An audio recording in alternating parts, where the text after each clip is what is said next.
Mr. Darshan Sangha, thank you very much for joining me today. For those people that sort of don't know you and your background, what is it that you do on a day-to-day basis? Um, David, first of all, can I thank you for inviting me along to your virtual in conversation chat uh, through Kapuffle. And yeah, so a little bit about myself, an introduction. I run my own business. I'm an independent small to medium enterprise company called Free Oaks based in Chigwell. It's a family run independent business. I also have the opportunity of being the ARLA regional executive for the last 8 years now for the Essex region.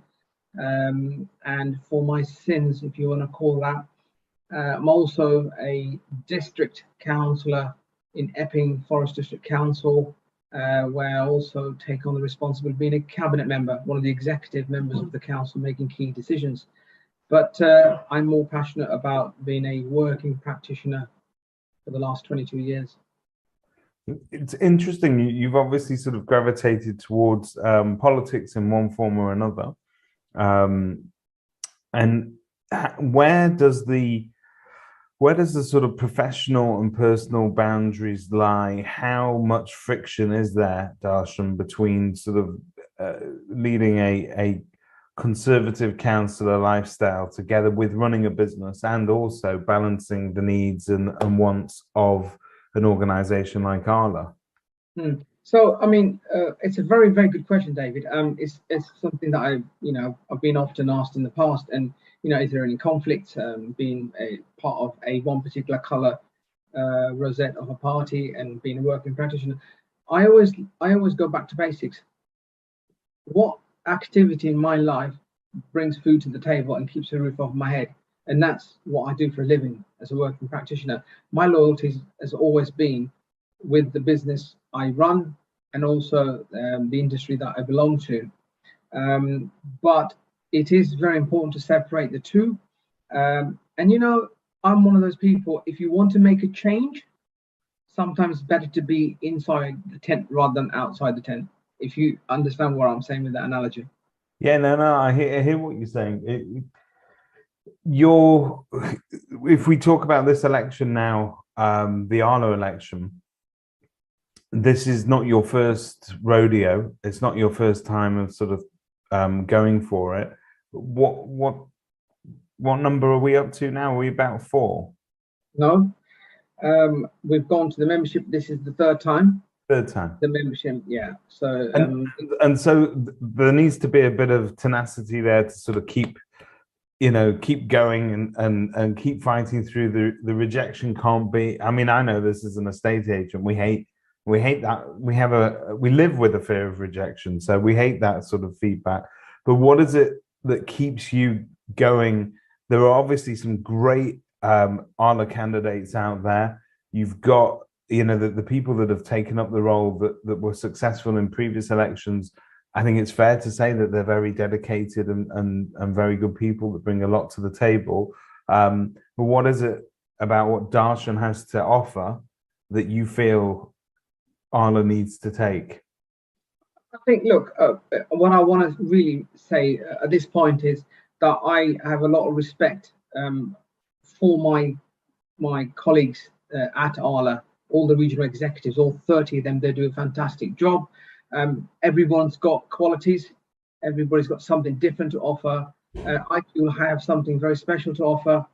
Going back to my first statement when I said that when you want to make change, you have to work sometimes be inside the tent. I suppose I have that special sort of a set skill that I'm involved in politics. Whatever we say about politics, it does run with everything that's happening around us.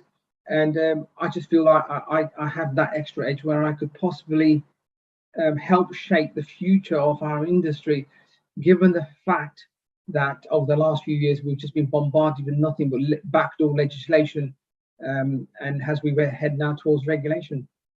It strikes me as odd that we're having that chat, because if you would have said to me sort of 10 years ago I'd be speaking to a conservative councillor about who might be willing to be critical about a Conservative government and their effect on the property market in terms of legislation. The reason I would say that is that it would make sense that a Conservative government would be more pro-business, that they'd be more pro-landlords and homeowners, and it doesn't seem to be that way at all. It just seems that we've had year after year of changes and legislation that has been introduced to us, and really, when we look back on recent history, we probably come to remember people like Tony Blair's government as being far more hospitable to businesses, and that perhaps a centrist left government is the type that would help a property industry to thrive. And yet here we are now in 2022. Yes, we've had some absolutely unpredicted and unprecedented events with the pandemic, but notwithstanding that, it seems that this government is hell-bent on making life difficult for our sector. Look, I mean, I like you said, I am a Conservative district councillor, and I don't agree with everything the government does. I mean, you haven't got to agree with every single thing they do. The one thing I will say is that there doesn't seem to be any stability in their appointments, one after the other with housing ministers. I mean, we've just got another housing minister now, Stuart Andrew, who's now been appointed. Hopefully, at some point, a bit like me, I keep coming back, keep trying. We'll probably find one housing minister that will eventually listen to what we're asking them, to do in terms of helping us shape the industry. Yeah, I mean, the Conservatives don't. I really do feel at the moment in time, I have to be very careful, but I'm quite outspoken. If I think something's not right, it's not right. And I do feel that over the last few years, we've had nothing but legislation on top of legislation on top of legislation. And they're asking us to do stuff, but they're not prepared to regulate the industry. So so there seems to be that hesitancy as well to what I would say invest in the industry as well and sort of make those changes. A lot of the rhetoric and the sort of the idea behind some of the legislative changes makes sense. A lot of this is stuff that has been waiting for years. Do we want better standard of housing? Yes, we do. Do we expect private landlords to pick up the tab for that? Well, no, not when you've taken away every other perk that they used to have. So you can't have it both ways. But it just seems to be that, and especially, I think, if we were to talk politics for a second, the way that a Conservative government is able to get away with making such changes like that is that during the Corbyn era, they had a very left-leaning government that would not, opposition government, if you like, that would not for a minute have taken the landlord side. So really all the changes they made were pretty much unopposed. And so you had this sort of voice of consensus within the House. And I wonder, and this is the question I ask everybody at ARLA and Propertymark and continue to ask, how much attention, Darshan, are they paying to ARLA as the voice of the industry? We've got 17,000 plus membership throughout the whole of the United Kingdom. We are representing the voice of all small to medium and corporate letting agents out there. Are they listening to us? Well, I think they are starting to listen to us. In terms of, if you look at the percentages of who gives them the housing stock at the moment, I think we give a very big proportion of stock so that they could house, that people could be housed. If you look at the stats at the moment, why are they afraid to regulate the industry? And why are they bringing all this legislation in through the back door? Look, simply put, we don't have the housing stock at the moment, but there's a huge demand out there. And everything they're doing is trying to stall the whole process of evicting tenants. Because if the tenant is evicted, they become homeless. The homelessness then becomes a major big issue for all local authorities up and down the country. They then have to rehouse those people. And if they can stop and stall that procedure where a tenant is evicted, then they've got a control over the whole situation, the overarching situation with tenants being evicted. I've been a member for 22 years now with ARLA Propertymark, and the one thing that we've always wanted is regulation. We wanted the industry to be regulated and for us to be taken seriously. A 53-page dossier was actually put together by Lord Richard Best, and his recommendations where ARLA Propertymark were a 20% stakeholder within AEA and us together, sitting around the table and helping shape what would be a regulatory body in the UK.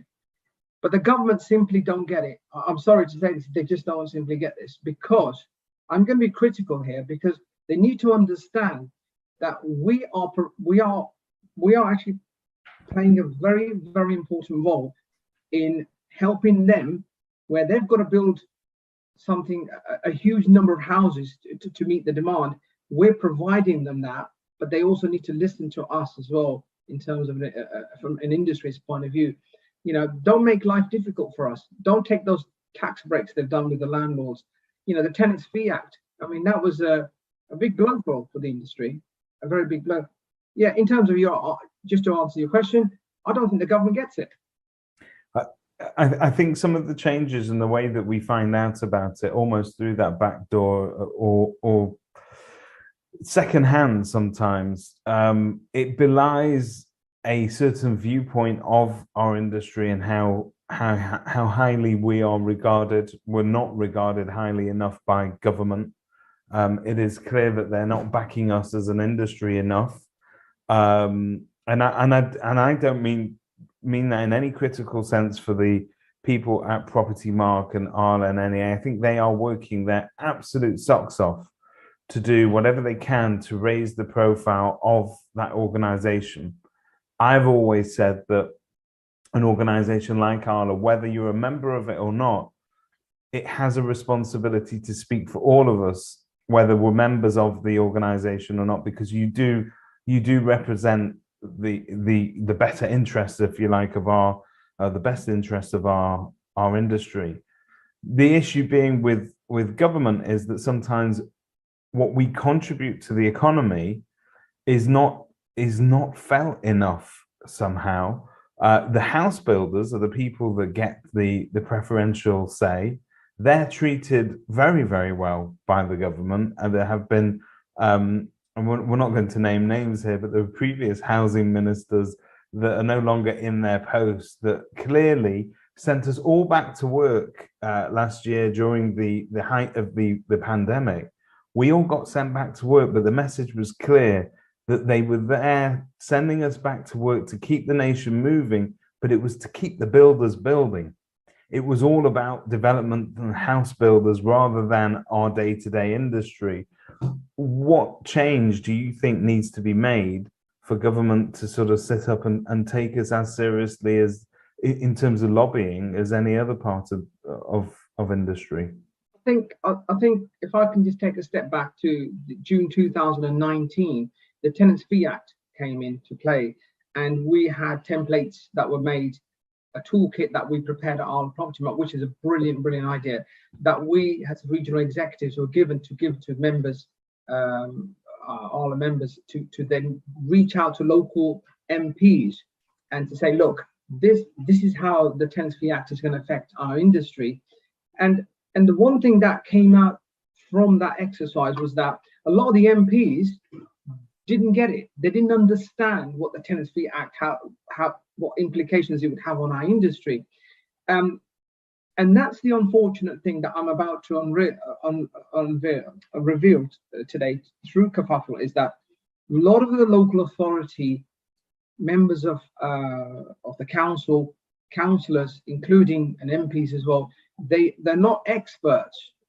They don't understand how our industry works. And it's good to see people like Tim Douglas, who's our Chief Policy Officer, who's also a councillor, by the way. Yeah. And he goes out and reaches out to Parliament, and he tries to share with them how things work. But a lot of the MPs, and this will resonate with a lot of our members that will listen to this this interview, that a lot of the MPs didn't even know, they don't understand any of it. Honestly, they just don't get it. The research is in the background. But and I also think that that sort of the musical chairs that go on. I mean, look, at the moment you've got a government that is clearly in, and it doesn't matter which side of the political spectrum you stand on. At the moment, we have a bit of a leadership crisis here in this country, and I know that's a broad statement, but we are clearly not happy. And we don't seem to have any sort of flow at the moment. The government seems to be just putting out fires, starting its own fires, and then putting it out very quickly. The opposition party looks, should have had a chance now, but really are not cloaking themselves with any sort of glory either. If I was a young person, my kids, for instance, if they're thinking about whether or not it's worthwhile getting involved in politics, I don't think it speaks to them in any way. I think what you just said is absolutely right. It doesn't matter what party is in government. It's the fact they have that hunger to be in power. Now, in terms of, if you look at legislation that's been put through Parliament for our industry, a lot of it is actually more to do with winning votes, more to do with winning votes. So when they scrapped the Tenancy Fee Act, when the Tenancy Fee Act came in, it was about the removal of our tenants' fees that we charge. And legitimately, we do a lot of work. It's not just a photocopying exercise. We have to do a lot of work in the background. And if you think about it, we act like Her Majesty's tax inspectors. We look at we're border agency officials, we're local authority enforcement officers, making sure that there are no departures from the health, housing, safety rating systems, which is the new the Homes Fitness for Human Habitation Act 2018. Those are the things when tenants make a complaint, goes back to an enforcement officer, then come out to a property check. But we have to make sure that the property is fit and is of a decent standard as well, which is now being talked about. But when they put legislation together, it gets cross-party support. It's driven, the horse and carriage is driven right through Parliament, because they know that this will give them votes, because people will vote for the party in power at that time, because that is something that's saving the tenant money. So therefore, that's going to give them the extra votes. But they just don't get it because the impact it has on the industry as well. But unfortunately, government of the day, whatever it is, will actually always be looking at how many votes can we pick up. Yeah, I mean, it's ironic, really, because you look at the legacy of some very strong conservative leaders. Someone like Margaret Thatcher probably did more for home ownership in the UK. I mean, very controversial subject that a lot of people were not happy with her policies, but there has been a drive to put people to make an Englishman's castle his home, and to put people in a position of ownership. Do you feel that we're doing enough to sort of encourage then tenants these days to get into a position where they can also afford a home of their own? Do you think there's a government want or need for that? It's an interesting thing you bring up, because yesterday I was actually listening to a webinar that was put together by David Cox, and he spoke about the government's initiative, or their drive, the levelling up, the department for levelling up. They're saying we want to go from generation rent to generation buy. Right. That's what the government is trying to do, is to try and get more people to be homeowners as opposed to renting. But in terms of course, everybody would love to have their own home, if that makes sense. But not everybody is fortunate to be in that position. So therefore, we as a private rented sector, we have to supply the much needed the demand for housing. And I think the government needs to wake up, smell the coffee, and look at what we're actually doing. I mean, if you ask the local MP anywhere in the country how much they know about the private rented sector, I don't think they don't have much idea, really. They really don't get it, honestly. Yeah. And I'm going to be outspoken about this, but they don't get it. I know I asked a local an MP around where I am, and they didn't understand what it was all about. So until we get that right, we'll be banging our head against the wall. But it's not for lack of trying. I mean, you mentioned David Cox there earlier. So you know, ARLA, Propertymark, NAA, whatever we're calling it today, there have been some real powerhouses that have worked very hard for that organization, David Cox being one of them, who have all tried to petition government, have all tried to sort of be at the forefront. And we as the rest of the industry keep getting told, listen, we can't tell you about half the things we're involved in because, you know, they need to be confidential. That is the way that politics works. We cannot publicly talk about the sort of things that we're doing behind closed doors. But let me assure you, we're doing an awful lot for you guys, and we're trying our very best. What I'm trying to say here, Darshan, is it's not for lack of trying. So, you know, better people than either you or I have come before us and have tried to affect that change. When will the government wake up and realize it? What does it take? Do we need to put a metaphorical gun to their head? Does there need to be a threat? Do we need to sort of unionize almost so that we are holding the government to ransom in some way? How does it work? Okay, so again, that's a good question, and I'm going to answer this in two folds. First of all, you have to understand how government works. Okay, you've got to understand how things happen in the corridors of power in Parliament. So you've got elected members for various different areas of the country, MPs. Okay, the MPs actually don't make the decisions, believe it or not. I will say it again, MPs don't actually make any decisions, and I'm sure Timothy Douglas, who's our Chief Policy Officer, will actually nod and say, yeah, it's right. It's the researchers, it's the people in the background that do the research and come up with the policies, with the answers and the policies.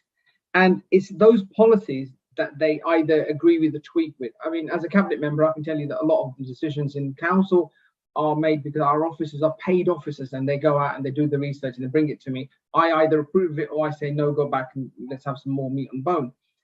MPs in Parliament are of the same workings. You're going back to why am I interested in going for the third time? Because I believe in something.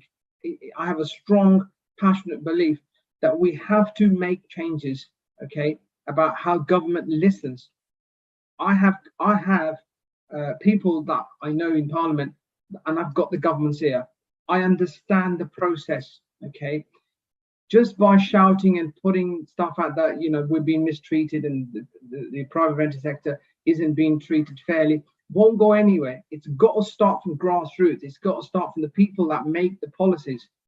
It's the policy makers that we need to get to. David Cox done an amazing job because he used to talk to those policymakers, and I think he still does, and that's why he's got some great webinars. And Timothy Douglas is another policymaker for ARLA Propertymark, and I'm so pleased he's in that position because he gets it. He knows how to operate. He's a smooth operator, and I would like the opportunity in my position to also use my resources as well to get the government's ear and make sure they listen to our concerns. It's only through listening, the researchers, the policymakers in the background, that will then put it in front of a local member of Parliament and say, this is what ARLA Propertymark is all about. This is what NAA is about. This is how it's going to have an impact on the people that provide us the properties. These are landlords that are investing their hard-earned money, buying multiple properties and giving it to the private rented sector to rent out. Because what that's doing, and they need to get it, is that they're helping the government, where the government's trying to build more houses. We're helping them along that line. And that's where I think it's important that we reach out to the right people. You could be barking up the wrong tree. If you're not barking up the right tree, you might be wasting your time completely. Let's look at some of the changes that have occurred at ARLA Propertymark over the past few years, I think it's fair to say it is coming away from being that stuffy boys' club that it was once perceived as being. And I think it's got a very young and dynamic crowd there. Your regional reps seem to be very outspoken. Everybody is a big sort of cheerleader for the industry and upping standards, and it's great. And there feels, from somebody who's sat perhaps on the outside looking in, it feels that there is a sort of a movement for change. You've got some great sort of young figures coming through, and I applaud this because I know how hard it is to get younger people who are busy and live busy lives to give of their own time to leading organizations. So I applaud what's happened there. We're starting to see a bit of a mix in terms of equality as well. So you've got women playing a very prominent part in the organizations as well. And that feels like it's evening out. We still, as an industry, and this is as a whole, it's not an ARLA problem, but this is an industry problem. We are not as good about celebrating our ethnic diversity because it does exist, but we never seem to see it. So what changes would you like to see, Darshan, happen in order to sort of level the playing field? Because we need to make our organizations truly representative. Yeah, I mean, again, if I take you slightly back, 22 years ago, when I joined ARLA at the time, I used to be the guy that used to sit right at the back of the conference because it was, let's face it, there was less of the same color of people as me, and I used to be frightened to even say anything. I should attend them because I should love attending them. And as years have progressed, that dynamic has changed, and I think 8 years ago, when I became a regional executive, I realized the association was going in the right direction. I'm very well outspoken. I will share, and I will celebrate, and I will congratulate, and I will do everything I can to make sure ARLA Propertymark is heard and do my part as a regional exec.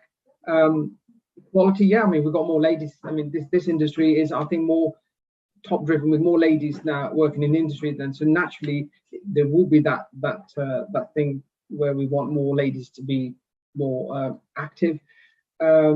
In terms of ethnic diversity, I think we do need to see a bit more. I'm not going to lie to you, because I think, apart from myself and Dharmesh, who's the other regional exec, yeah, we're the only two Asians. But that's you know, I think ARLA run a very equal platform when they interview people. But we need more people to step up to the mark, if that's what makes sense. You've only just got to look at the cabinet of Boris Johnson, and you'll see that the number 2 there is Rishi Sunak. Yeah. And you've got Priti Patel as well, and you've got business secretaries as well. So I think the association get it. They understand that we need to have diversity as well.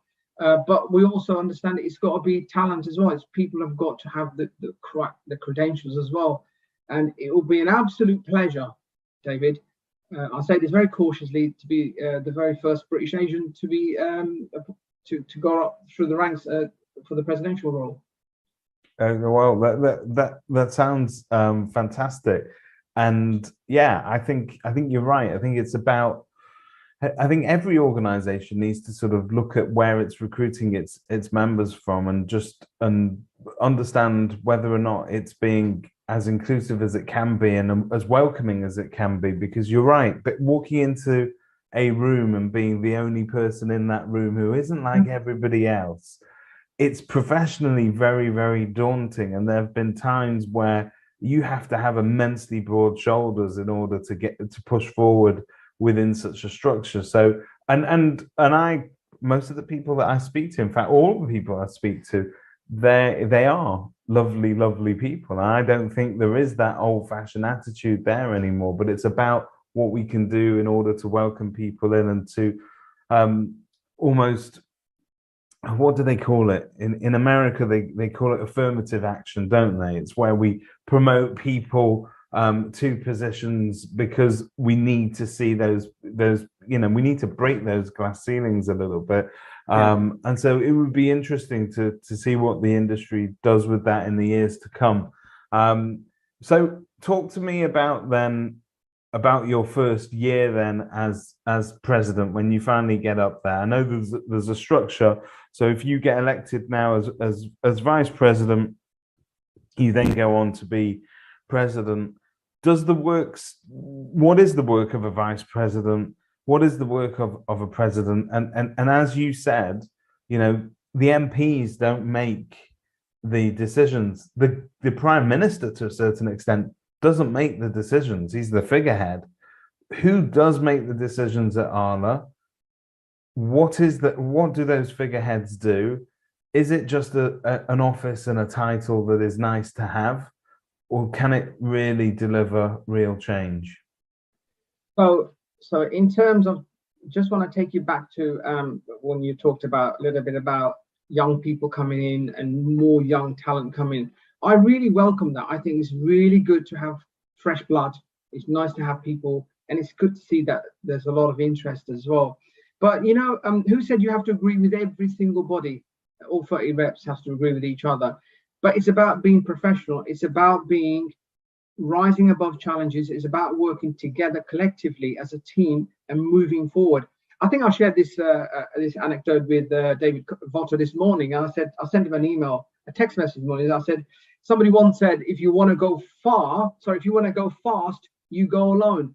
And if you want to go far, which is what our association wants to do, you go with others. So it's about every single thing. It's not about titles, David. It's not about, vice president or president-elect or regional. It's about us working as a team. It's about collective forward thinking about the association. We have some very, very important years ahead of us, especially with government changes and etc. With ROPA on the horizon as well. The association needs now to shift up a gear and work together for the best for our membership. In terms of what's expected of a vice president, and like you said, are the decisions made? It's an ambassadorial role. It's an ambassadorial role.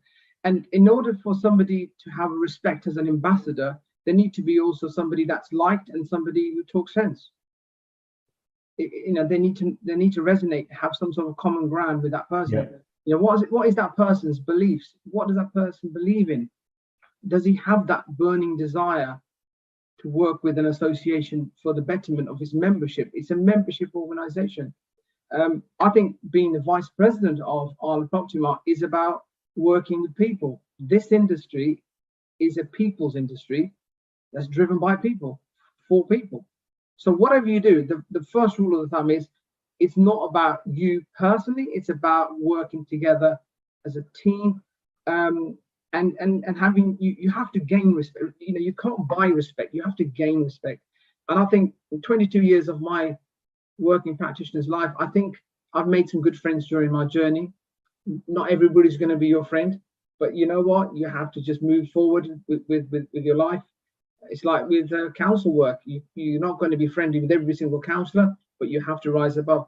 So for me, the first year would be is solidifying and actually endorsing and working together very closely with all regional execs and with the board as well, the board of directors.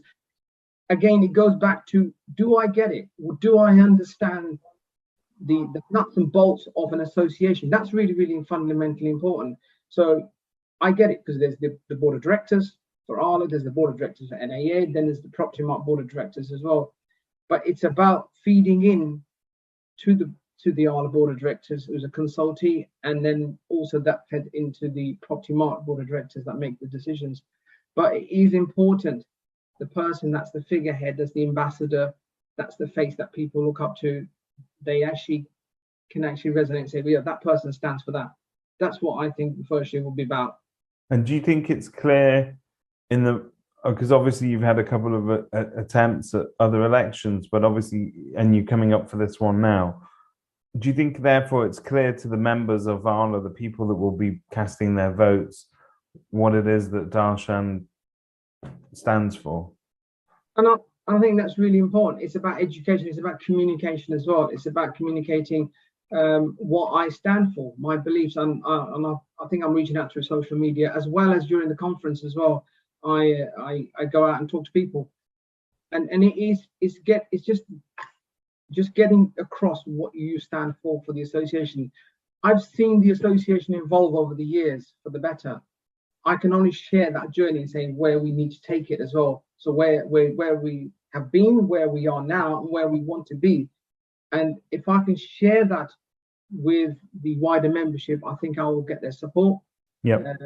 Because I'm not just somebody who's just plucked out of thin air or just joined the association just because I want a title. It's for me, it's not about a title. It's about what I can help deliver as an ambassador. Interesting.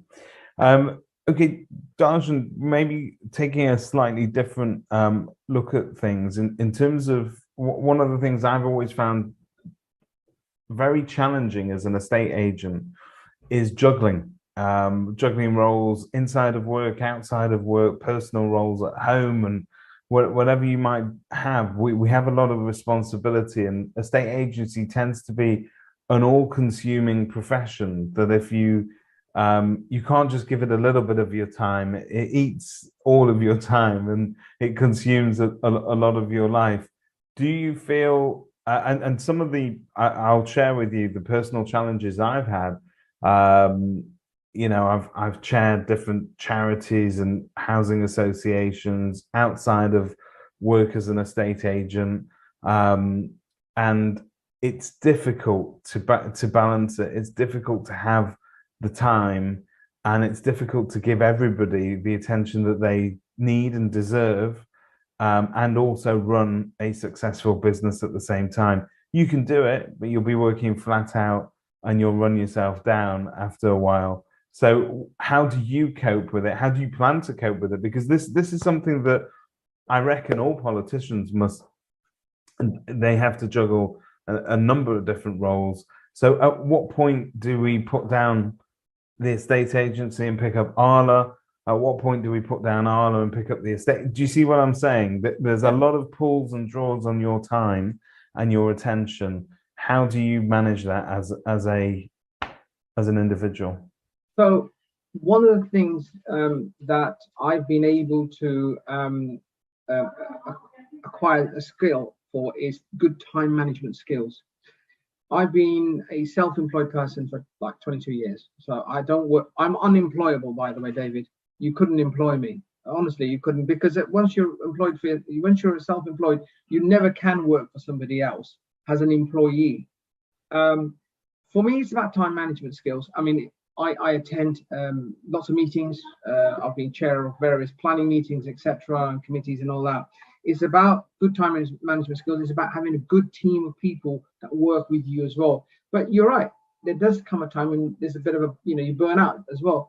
And it's what you want to achieve. You got to seek within yourself, your inner self. What is it you want to achieve? What does Darshan Sangha want to achieve by giving up his time, by being in an ambassadorial role for an association that's got a lot to give to 17,500 members? For me, it's the satisfaction that I can help be part of a journey that will take an association for where it was 22 years ago to where it will be, and hopefully it'll be taking part as the regulatory body for the UK. So we'll be the regulators for the overarching sort of it seems to be, do you know what that is? It's very important. If you were to talk to people who are not members of your organization and ask them what it is that ARLA concerns itself with mostly, and they'll say, well, they do an awful lot of prattling on about ROPA and about regulation, and it would seem that they're itching to be the ones that get put in that driving seat to regulate. I'll be honest, when I think about other bodies like the RICS that I'd actually like to talk about in a second, but when we talk about that, I don't see the RICS as representing the residential estate agents out there. I think that ARLA and Propertymark do a much better job of that. And I can't think of any other organization that would do it as well and would be as representative. So as far as I'm concerned, you can have it. But it is something that you guys are pushing for. It's something that you guys are sweating about. Where does the organization go if you don't get it? If So this is why, David, you pick up on some very important points there. So in terms of, if you think about it, and I mentioned this already, and it is at the forefront of my mind and my vision for the organization is that we need now to start planning forward about where the association needs to be. We don't know when ropers are going to be coming, but it will be coming. There are recommendations within that 43-page dossier.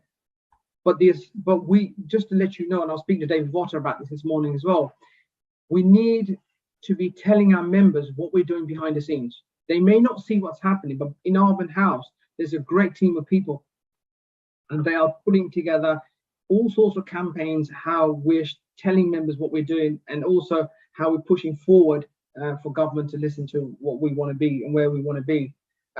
It is fundamentally important that we get this position as the regulatory body. It is so important. We're doing everything the government wants us to do in terms of being a training provider, in terms of being, with reaching out to our members, with our ARLA helpline, the fact sheets. We're supporting our membership, and we're promoting the highest possible best letting practice that exceeds legal parameters as well. But it really, really is important. I can't think of anybody else that comes anywhere near ARLA Propertymark to be the regulator, but we must not be complacent at the same time as well. From my perspective, I will keep pushing because I know where the organization has come from and where it's going. It's going in the right direction, and we've got great leadership in Nathan Emerson, who sees it, he gets it. And the presidential team and the board of directors, we all get it. But it's now working with everybody's own abilities. Everybody's got the pluses and minuses as well, and everybody's got set skills as well. There's estate agents, there's letting agents. I just want to bring the element of how politics work, and it's interesting how politics work. There's always strength in numbers, and we consider ourselves to be significant, but in actual fact, there are only a very small number of, comparatively speaking, what is it, something like 28,000 branches altogether in terms of estate agents. There are very few of us. I mean, you've got, I think you came to talk to 17,000 members, if I'm not mistaken, overall. And that's great. And that's scraping together everybody from the sort of auction side of the businesses to residential sales and lettings. So it's quite a broad spectrum that you're going after. And you've got organizations like the RICS, which is a very closed shop. They don't even come into our field of vision.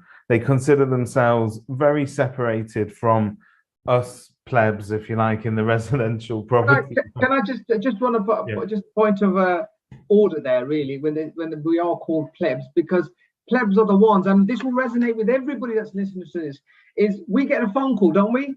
And there's a surveyor on the phone saying, hello, my name's Joe Bloggs, and I'm a surveyor. I've just surveyed a property you're renting. Could you tell us what rental it is?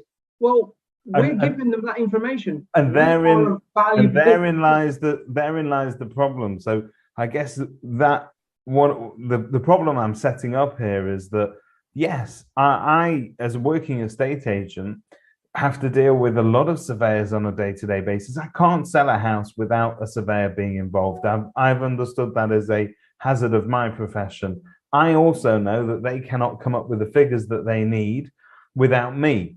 So they accept that as a hazard of their profession.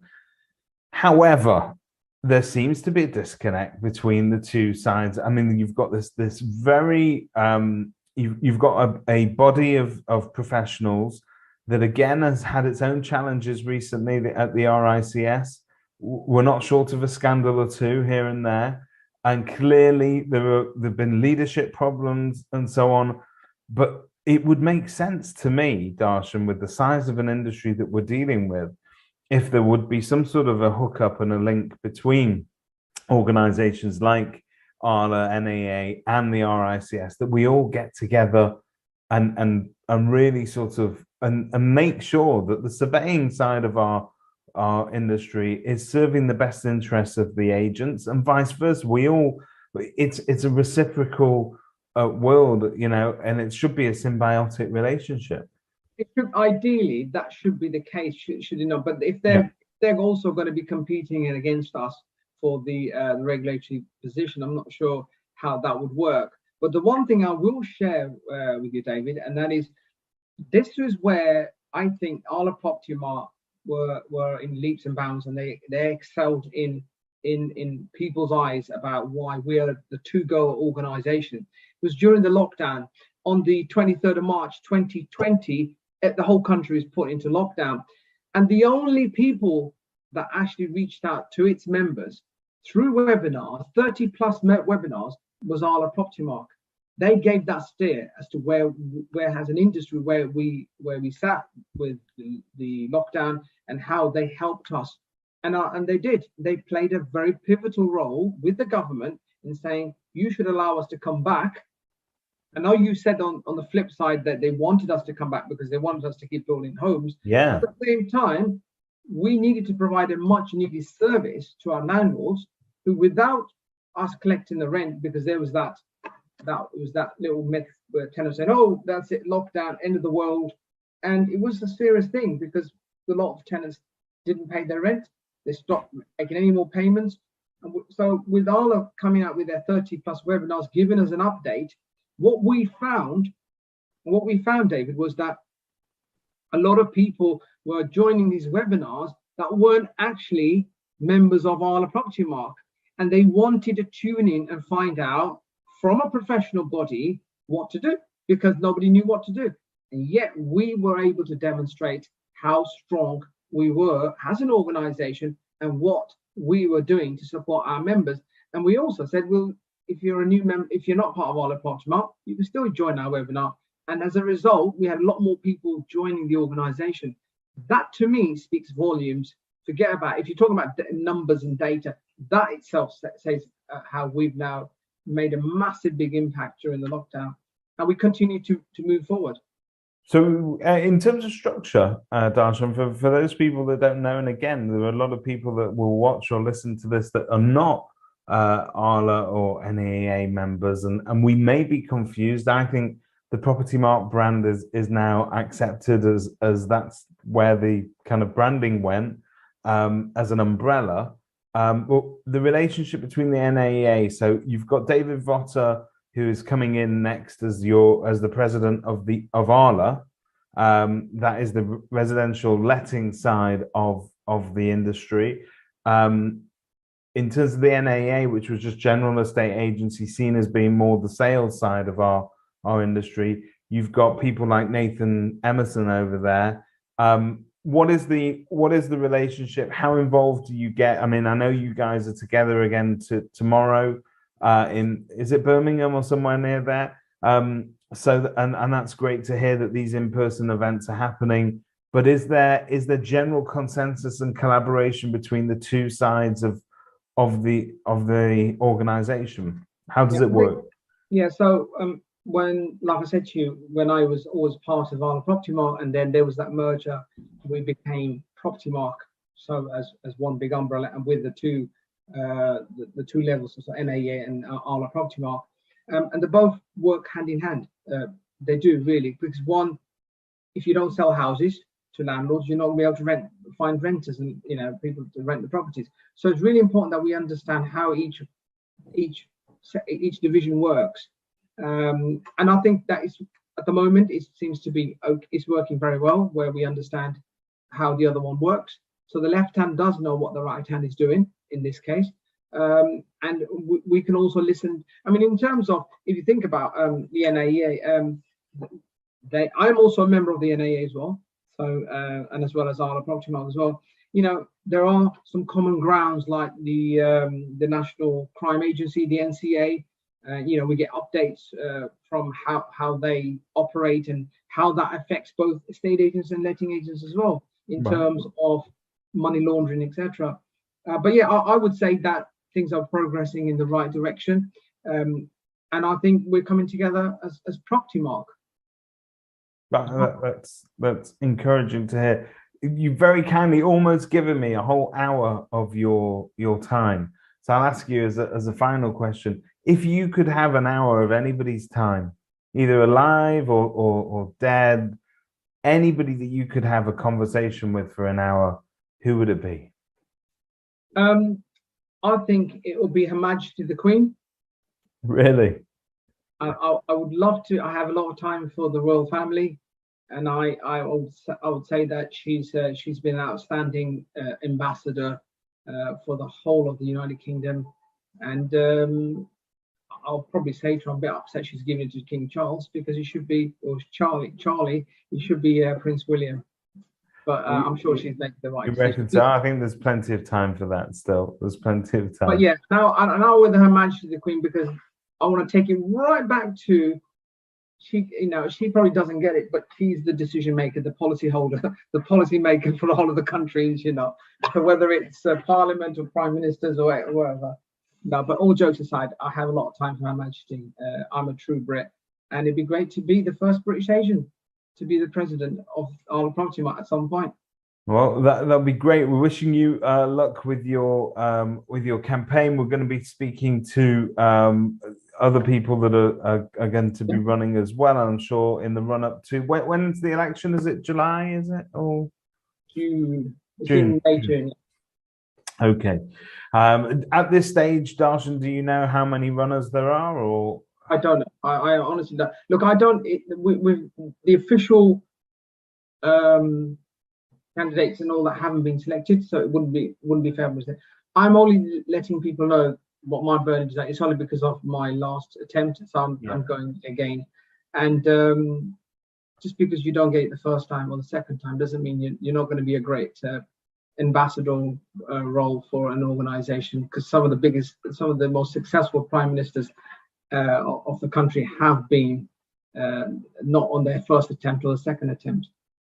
Well, Darshan, thank you very much for giving us your time and your viewpoint. It'll be very valuable to people in sort of getting an idea as to what makes you tick and what your approach is going to be. I think we've covered a whole range of different topics today, a lot of politics in there as well. But I actually think that the interplay between organizations like ARLA and politics, it cannot be understated. It needs that. Really, we need more action, and we need to be able to put more pressure on government to hear us. I'm hoping we can keep a housing minister for longer than a week. At the moment, I think we said it best before. It's a government that's still making its mind up about where it sits on various different things. But I think I think that also sends a message, by the way, Darshan, to our industry, that when you sort of only keep somebody in that post as very temporary, it's like saying, look, this is the post nobody really wants to deal with. This is the thing that we're not going to invest any time in getting to know you properly. And it feels like that's been the story for the longest time that I can remember. Yeah, I mean, it is. Look, it's all about, like I said before, it's about people understanding and getting it. A lot of the housing ministers in the past have actually only stayed for a little while. And that's a shame, really, because by the time we build our relationship with them, they're ready to go and move on to other parts. But one of the things that I've been able to do over the past few years is some of the housing ministers, Christopher Pincher, and you've got Robert Jenrick as well. Through my political connections, I've been able to catch up with them and give and pitch our where we stand for Propertymark as well, especially with the renters reform bill as well. But yeah, let's hope. Wishing Stuart, Andrew, all the very best of luck, and let's bend his ear. Okay, great. Darshan, thank you very much for your time. Thank you very much, David, Vince, and thank you for Kerfuffle as well. Pleasure.